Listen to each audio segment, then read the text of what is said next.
தோழர்களுக்கு வணக்கம். பொதுவாக இந்த மாதிரி செல்ஃபி வீடியோலாம் நான் போட்டதில்லை, முறை போடுறேன். என்னோட ஃபோனும் குவாலிட்டி கம்மியான ஃபோன் தான், கேமரா. அதனால் ரொம்ப ஓரளவுக்கு சாதாரண ஃபோன் தான். அதனால் நீங்கள் இந்த குவாலிட்டியை கொஞ்சம் பொறுத்துக்கணும். சில விஷயங்களை பதிவாக இல்லாமல் இந்த முறை வீடியோவாக பேசிடலாம் அப்படின்றதுனால இந்த வீடியோ.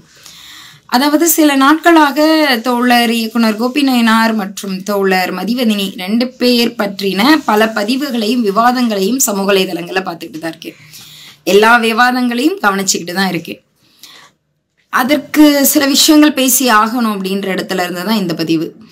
அதாவது தோழர் மதிவதனி அவர்களை நோக்கி தோழர் கோபி நயினார் ஒரு பதிவு அல்லது ஒரு பேட்டியில ஒரு விஷயம் சொல்றாரு. என்னன்னா, ஆளும் வர்க்கத்திற்காக இருக்கக்கூடிய நபர்கள் எல்லாம் பேச மாட்டாங்க, ஆளும் வர்க்கத்துக்காக குரல் கொடுக்கக்கூடியவர்கள்னு ஒரு விஷயத்த சொல்றாரு. இன்னொரு பக்கம் தோழர் மதிவதனி அவர்களை இப்படி கோபி நயினார் சொல்லிட்டாரு அப்படின்றதுக்காக தொடர்ச்சியான அவதூறுகள் கோபி நயினார் அவர் மேலையும் வந்துட்டு இருக்கிறதையும் பார்க்குறோம். அதில் குறிப்பாக ஊடகவியலாளர் அப்படின்னு அறியப்படுற எனக்கு மக்கள் அதிகாரத்தின் தோழராக அறியப்பட்ட தோழர் கரிகாலன் அவரோட ஒரு பதிவை பார்க்குற ஒரு வீடியோ. அதில் சீமான் அண்ணாமலை 2 பேருக்கு நடுவில் கோபி நயினாரோட முகத்தை பிளர் பண்ணி கொண்டு போய் வச்சு சில்லறைகளுக்கு தோழர் மதிவதனியின் பதிவு அப்படின்னு பதிலடியா பதிவோ அப்படி ஒரு விஷயத்த ஷேர் பண்றாரு. சில்லறைன்னு யாரை குறிப்பிடுறாருன்னா, சீமான் மாதிரியான நபர்களோட, ஆட்டுக்குடி அண்ணாமலையா நபர்களோட ஒப்பிட்டு தோழர் கோபி நயினார் அவர்களையும் குறிப்பிட்டு போட்டிருக்கார். இதை பார்த்ததுக்கு அப்புறமும் நம்ம இதுக்கு மேல அமைதியா என்னெல்லாம் நடக்குது அப்படின்னு பார்த்துட்டு இருக்கிறது சரியா இருக்காது அப்படின்றதுனாலயே இன்னைக்கு இந்த வீடியோ. முதல்ல தோழர் கோபி நயினார் என்ன கேள்வி எழுப்பியிருக்காரு தோழர் மதிவதனியை நோக்கி. ஆளும் வர்க்கத்திற்கான நபர்களாக இருக்கிறீர்கள், ஆளும் வர்க்கம்னா திமுக மாதிரியான அரசுக்கான நபர்களாக இருக்கிறீர்கள், அதை எதிர்த்து நீங்க கேள்வி கேட்க மாட்டேங்கிறீங்க, மக்களுக்கான நபர்களா உங்களுடைய குரல் இல்லை அப்படின்ற விஷயத்த தான் கோபி நயினார் அதுல சுருக்கமா சொல்றாரு. அப்ப நீங்க என்ன மாதிரியான பதிலடி கொடுத்துருக்கணும்? அப்படி கிடையாது, ஆளும் வர்க்கத்துக்கான நபராகலாம் இல்லை, கொண்ட கொள்கைக்கு நாங்கள் நேர்மையானவர்களாக இருக்கிறோம், அதாவது மக்களுக்கானவர்களாக இருக்கிறோம்னு சொல்லி நீங்க என்ன கேள்விகள் முன்வைக்கப்படுதோ அதுக்கான பதிலை கொடுத்துருந்தீங்கன்னா அது சரியா இருந்திருக்கும். மதிவதனி நோக்கி இருக்கிற கேள்விகள் என்ன? எனக்கே அந்த கேள்விகள்லாம் இருக்கு. மதிவதனி மட்டும் கிடையாது, திமுகவிற்காக மட்டுமே, அதை பாதுகாக்க மட்டுமே வாய் திறக்கக்கூடிய பாசிச பாஜகவை எதிர்ப்போம், ஆனா அதே விஷயத்த திமுக செஞ்சா நாங்க வாய மூடிக்கிட்டு உட்காந்துக்கிட்டு இருப்போம், கேள்வி கேட்க மாட்டோம், ஆனா திமுக கொண்டுனா எங்களுடைய குரல் வலை காது வரைக்கும் வரும் அப்படின்னு இருக்கக்கூடிய எல்லாருக்குமான கேள்விகளாக நான் பல நாள் இந்த கேள்விகளை பெயர் குறிப்பிடாம, ஆனா திமுகவின் ஊதுகுழல்களாக அடிவருடிகளாக இருக்கக்கூடியவர்களே அப்படின்னு நான் நிறைய பதிவுகளையும் போட்டிருக்கேன்.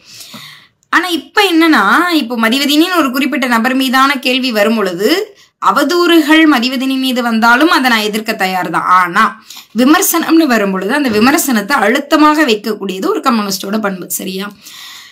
எனக்கு என்ன கேள்விகள் இருக்குன்னா, வேங்கை வயல்ல பல வருடங்களாகி குடிக்கிற தண்ணியில மலத்தை கலந்து தலித் மக்களின் குழந்தைகள் முதற்கொண்டு குடிச்சு மருத்துவமனையில அனுமதிக்கப்பட்டு இவ்வளவு கொடூரமான, உத்தரப்பிரதேசத்தெல்லாம் நடக்கல, சமூக நீதிமன்றம் தமிழ்நாட்டில் நடந்த தலித் மக்களின் மீதான மிக பெரும் வன்கொடுமை, வன்முறை அது.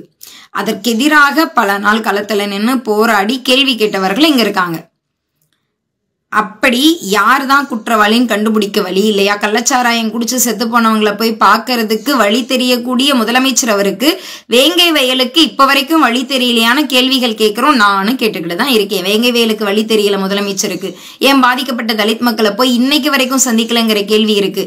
ஆனா அந்த குற்றவாளிகள் யாருன்னு கொண்டு நிறுத்துறீங்க? யார் இந்த குற்றங்கள் எல்லாம் வெளியே கொண்டு வர்றதுக்கு பாடுபட்டாங்களோ அந்த 3 தலித் இளைஞர்களையே குற்றவாளின்னு சொல்லி திமுகவின் காவல்துறை ஒரு குற்றப்பத்திரிகையை சப்மிட் பண்ணியிருக்காங்க. அந்த வழக்கு இப்ப SC/ST வழக்கு கூட கிடையாது, அப்படியே கொண்டு போய் ஒரு சாதாரண குற்ற வழக்கா நிறுத்தி வச்சிருக்காங்க.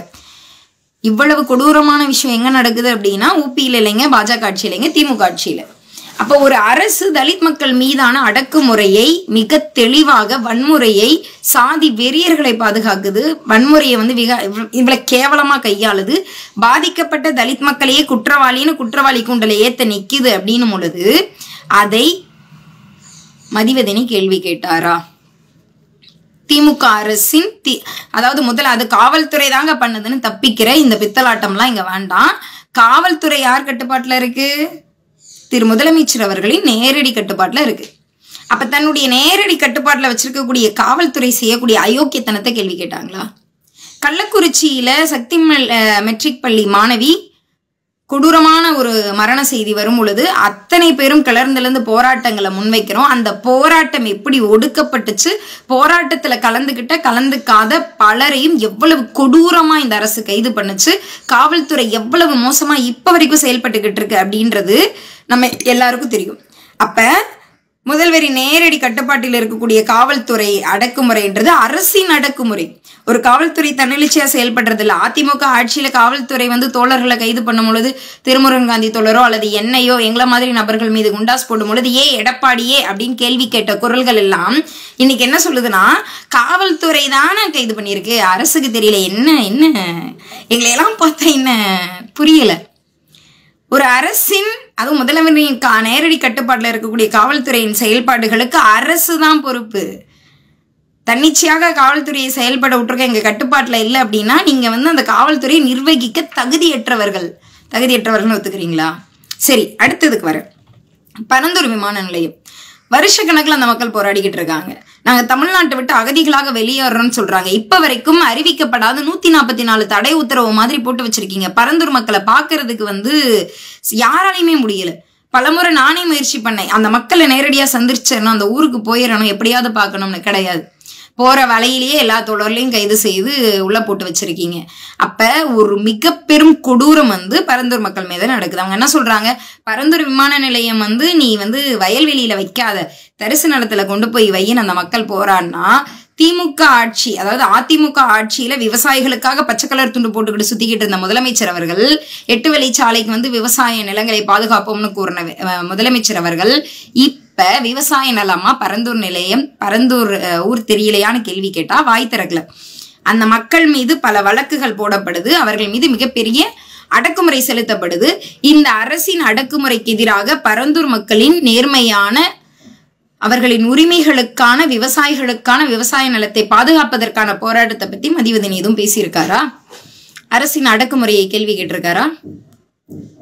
திருவண்ணாமலையில சிப்காட்டை நீ தரிசு நிலத்துல வயல்ல ஏன் வைக்கிறேன்னா அங்க இருக்கக்கூடிய விவசாயிகள் போராடுறாங்க.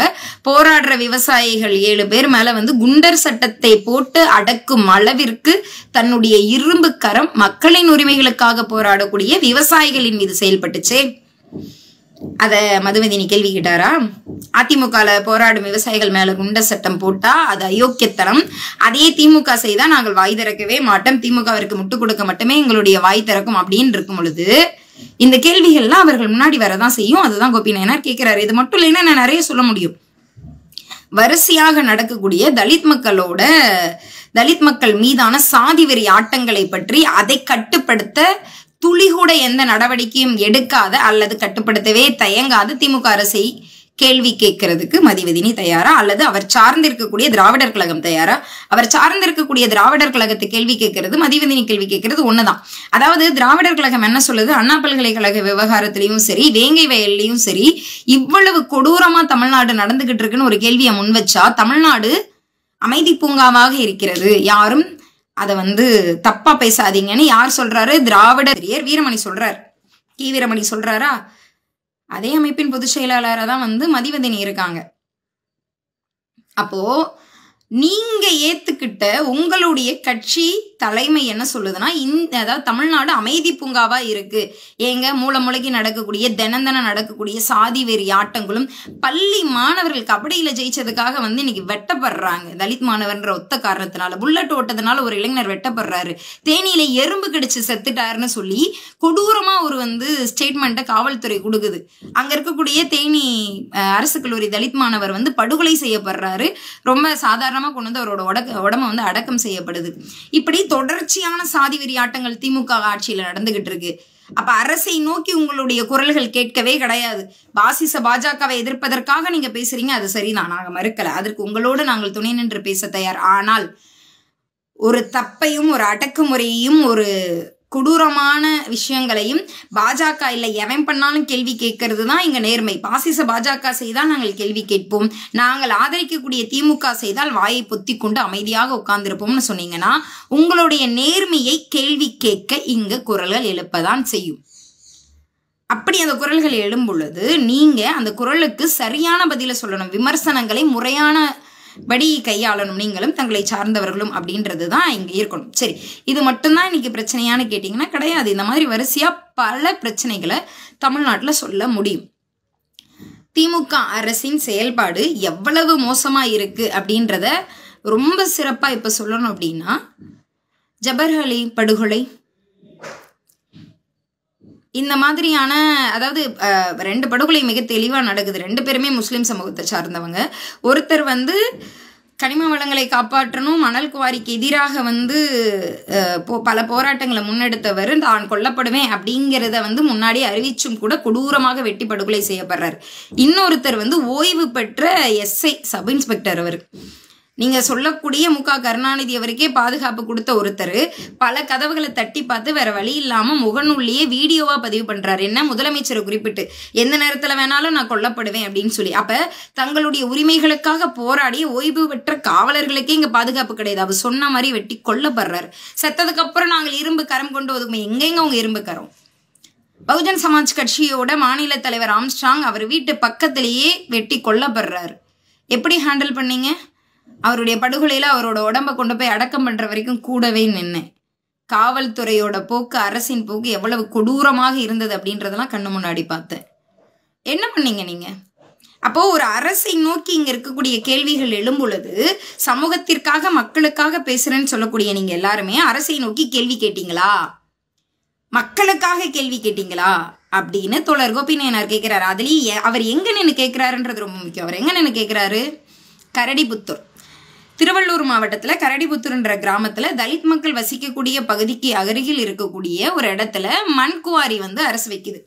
அந்த மண்குவாரியில மண்ணல்ல போறோம்னு அரசு வைக்கிறாங்க. ஆனா அந்த தலித் மக்களோட நீண்ட நாள் கோரிக்கை என்ன அப்படின்னா, நாங்க தங்குறதுக்கு வீடு இல்லாம இருக்கும், அது அரசு நிலம் தானே, எங்களுக்காக அந்த நிலத்துல ஒரு வீட்டு மனை கொடுங்க, குடிசையோ அல்லது வீடோ எதையாவது கட்டி நாங்க பாட்டுக்கு ஒரு ரூம்ல கூட கொஞ்சம் நாகரிகமான வாழ்க்கையை வாழ்ந்துருவோம்ல அப்படின்னு அந்த மக்கள் போராட்டத்தை முன்னெடுக்கிறாங்க. அந்த போராட்டத்தில் தோழர் கோபிநாயனார் தலைமை வகிக்கிறார். அந்த போராட்டம் காவல்துறையால் கொடூரமாக ஒடுக்கப்படுது. காவல்துறை அங்க தடியடி நடத்துறாங்க. அதில் கலந்துகிட்டு இருக்கக்கூடிய பெண்கள் இரத்த காயங்களோட இருக்காங்க. அந்த ஆதங்கத்துல இருந்து அவருடைய கேள்வி அரசை நோக்கி வருது. ஒரு அரசு காவல்துறையை ஏவி மக்களின் போராட்டத்தை ஒடுக்குறீங்க, கேட்டா நீங்கள் அரசுக்கு எதிராக போராடுறீங்கன்னு சொல்றீங்க. எது மண்குவாரிக்கு எதிராக போராடி எங்களுக்கு ஒரு வீட்டு கொடுங்க, நான் மக்களுக்காக கேட்கறது அரசுக்கு எதிராக இருக்கா? நான் மக்களுக்கு ஆதரவாக பேசுகிறேன், அரசுக்கு எதிராகனா அது எனக்கு பொருட்டு இல்லைன்னு தோழர் கோபிநாயனார் சொல்றாரு. அப்போ அரசுக்கு எதிரானவர்கள் எல்லாம் நீங்க எப்படி கொண்டு வரீங்க? கரிகாலன் மாதிரியான நபர்கள்லாம் எப்படி கொண்டு வரீங்க? சீமான் மாதிரியான சில்லறைகளுக்கும் ஆட்டுக்குட்டி அண்ணாமலை மாதிரியான சிலைகளுக்கும் நடுவுல கொண்டு மக்களுக்காக களத்துல நிற்கக்கூடிய தொடர்ச்சியாக தோழர் கோபிநாயனார் நீங்க சொல்லக்கூடிய பலவேற்காட்டுல வந்துட்டு இருக்கக்கூடிய அல்லது அதை எப்படியாவது சரி கொண்டு வந்துடணும் அப்படின்னு திணிக்கக்கூடிய அதானி துறைமுகத்திற்கு எதிராக இப்ப வரைக்கும் சமரசமின்றி களத்தில் நிற்கிறவர். தொடர்ச்சியான தலித் மக்கள் மீதான அடக்குமுறைகளையும் வன்முறைகளையும் எதிர்த்து குரல் கொடுக்கக்கூடியவர், எந்த அரசா இருந்தாலும் கேள்வி கேட்கக்கூடியவர். சரிங்களா? ஆனா அவர் மேல விமர்சனம் இருக்கா? விமர்சனம் வைங்க, பேசுவோம், தவறில்லை. யார் மேலையும் விமர்சனம் இருந்தாலும் விமர்சனங்கள் பேசுவோம். விமர்சனத்துக்கு அப்பாற்பட்டவர்கள் அவர்கள் அல்ல. ஆனால் மதிவதினி ஆளும் வர்க்கத்திற்கான குரலாகத்தான் ஒலிக்கிறார்ன்ற ஒற்ற வார்த்தை அவர் சொன்னதுனால அந்த விமர்சனம் சரியானதுதான். ஆனா அந்த விமர்சனத்துக்காக அவர் மீது இத்தனை தனிநபர் தாக்குதல் நடக்கும் பொழுது அனைவருமே அமைதியா இருக்க முடியாது இல்ல? கேள்விகள் வரும், விமர்சனங்கள் வரும். விமர்சனங்களை எதிர்கொள்ள வேண்டிய முறையில நீங்க எதிர்கொள்றதுதான் சரியா இருக்கும். எனக்கும் கூட அந்த விமர்சனம் இருக்கு. நான் குறிப்பிட்ட இதை விட நான் இன்னும் பெரிய ஒரு பட்டியலை சொல்ல முடியும். பாசிச பாஜகவை எதிர்ப்பதற்காக மட்டுமே உங்களுடைய குரல் ஒலிக்குது அப்படின்னா திமுக செய்யக்கூடிய அடக்குமுறைகளை ஏன் கேள்வி கேட்க மாட்டேங்கிறீங்க? முஸ்லிம் சிறைவாசிகளை விடுதலை பண்றோம்னு சொல்லிட்டு ஆட்சிக்கு வந்தவங்க எங்க முஸ்லிம் சிறைவாசிகளோட விடுதலை? மருத்துவத்துறையோட நிலைமை என்ன தெரியுமா? 4 பேரோட வேலையை ஒரு மருத்துவர் பார்த்துக்கிட்டு இருக்கிறாரு, 4 பேரோட வேலையை ஒரு நர்ஸ் பார்த்துக்கிட்டு இருக்கிறாரு. அத்தனை வேக்கன்ட் இருக்கு. பள்ளி கல்வித்துறையோட நிலைமை என்ன தெரியுமா? திமுக ஆட்சியில நிரந்தரமான வேலை கட்டி எத்தனை தொகுப்பூதிய ஆசிரியர்கள் போராட்டங்களை முன்னெடுத்துட்டு இருக்கிறாங்கன்னு தெரியுமா? அவர்களோட சேர்ந்து நாங்களும் நின்றுகிட்டு இருக்கோம் களத்துல. அப்படி போராட்டங்கள் முன்னெடுக்கக்கூடிய அதாவது ஆசிரியர்கள் கொடூரமா வந்து காவல்துறையை வச்சு கைது செய்யப்படுற செய்திகளை பார்க்கிறோம். பார்வை மாற்றுத்திறனாளிகள் திமுக அரசுக்கு எதிராக போராடுறாங்க, தங்களுடைய உரிமைக்கு வேணும்னு சொல்லி அவர்களை கொடூரமாக கைது பண்ணக்கூடிய திமுக அரசின் அடக்குமுறையும் பார்த்துக்கிட்டு தான் இருக்கும். என்னால ஒரு பெரிய லிஸ்ட் சொல்ல முடியும், இன்னமும் பேச முடியும். இதையெல்லாம் எதிர்த்து நீங்க ஒருபோதும் பேச மாட்டீங்க. ஏன்னா நீங்கள் சீர்திருத்தவாதிகள். சீர்திருத்தவாதிகளும் திரிபுவாதிகளும் நிச்சயமாக ஆளும் வர்க்கத்திற்கு ஆதரவானவர்களாகத்தான் இருப்பீர்களே தவிர மக்களுக்கு ஆதரவானவர்களாக உங்களுடைய குரல் ஒலிக்காது. சமரசமற்ற அரசை விமர்சிக்கக்கூடிய, அரசு எந்த அரசா இருந்தாலும் அவர்கள் செய்யக்கூடிய அடக்குமுறைகளை எதிர்த்து கேள்வி கேட்கக்கூடிய, எந்த நிலைமையிலும் மக்களுக்காக மட்டுமே, பெண்களுக்காக மட்டுமே பேசக்கூடிய, ஒடுக்கப்படும் தலித் மக்களின் உரிமைகளுக்காக மட்டுமே பேசக்கூடிய நேர்மைன்றது ஒரு முற்போக்கு தோழருக்கு இருக்கணும். அந்த நேர்மை உங்ககிட்டலாம் இருக்கான்ற கேள்வியை தோழர் கோபிநாயனார் முன் வச்சா அவர் மீதான தனிநபர் தாக்குதல் சில்லறைன்னு வந்து சொல்றதுன்றதெல்லாம் அசிங்கம். திராணி இருந்தால் நேர்மையா பதில் சொல்லுங்க. நான் குறிப்பிட்ட இந்த விஷயங்கள் எல்லாம் எதில களத்துல நின்னீங்க, எதில திமுக அரசின் அயோக்கியத்தனத்தை கேள்வி கேட்டீங்க, எதில பரந்தூர் விமான நிலையத்துக்கு எதிராக பரந்தூர் மக்களுக்கு ஆதரவாக நின்னீங்க, திருவண்ணாமலையில சிப்காட் எதிர்ப்பு போராட்டத்துல விவசாயிகளுக்கு ஆதரவா நின்னீங்க, திருவள்ளூர்ல தலித் மக்களுக்கு ஆதரவா நின்னீங்க, வேங்கவேல தலித் மக்களுக்கு ஆதரவா நின்னீங்க, இப்படியெல்லாம் நீங்க வந்து ஒரு லிஸ்ட் சொன்னீங்க அப்படின்னா அப்பொழுது நாங்களும் சுயமரிசனம் செய்து கொள்ள தயார். ஆம், நீங்கள் நேர்மையாக இருக்கிறீர்கள், நீங்கள் ஆளும் வர்க்கத்தின் ஊதுகுழலாக இல்லை, நாங்கள் உங்களை தவறாக புரிந்து கொண்டோம்னு வருத்தம் தெரிவிப்பதற்கோ சுயமரிசனம் செய்து கொள்வதற்கோ தயார். ஏனெனில் நாங்கள் கம்யூனிஸ்டுகள் என்றுமே விமர்சனத்தை பார்த்து பயந்து ஓடுபவர்கள் அல்ல. மாறாக தவறு இருந்தா சுயமரிசனம் செய்து கொண்டு முன்னேற நிக்கிறவங்க. அப்படி ஏதாவது உருப்படியான விமர்சனங்களை வைங்க. நன்றி.